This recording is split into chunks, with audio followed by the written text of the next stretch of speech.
ఎంత సజ్జనుడుగా మనం బతికినా సరే అనేక రకాల నిందలు వస్తూనే ఉంటాయి. మనం చేసే వ్యాపారాల మీద, ఉద్యోగాల మీద, మన సంసారాల మీద వస్తూనే ఉంటాయి. అన్నిటికీ మనం సమాధానం చెప్పక్కల. ఏదైనా ఆరోపణ వచ్చినప్పుడు మనం చేసావా అని ఆలోచించుకోవాలి. చేస్తే తప్పనిసరిగా ఒప్పుకోవలసింది. బయట ఒప్పుకోకపోయినా పరమేశ్వరుడు ముందేనా ఒప్పుకోవాలి. చెయ్యలేదనుకో వదిలేయి.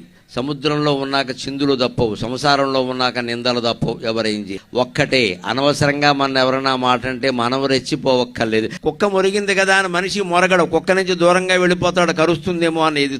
మన జీవితంలో సత్ప్రవర్తన గురించి తెలియని వాడు ఎవడన్నా మన ఏమన్నా అంటే మనం పట్టించుకోకల్లా. ఎందుకంటే ఆ నీచుడు మాట్లాడితే సజ్జనుడైన వాడు సమాధానం కూడా చెప్పడు, మౌనంతోనే వాళ్ళ నోరు మూయించవచ్చు. ఒకటే లెక్క, ఎంత సదాచారంతో నువ్వు నడుచుకున్నా నిందలు వస్తూనే ఉంటాయి. కాబట్టే ఎప్పుడూ జాగ్రత్తగా ఉండాల్సింది ఏమిటంటే పరమ వైరాగ్య భావన ఒకటి మనస్సులో ఉండాలి.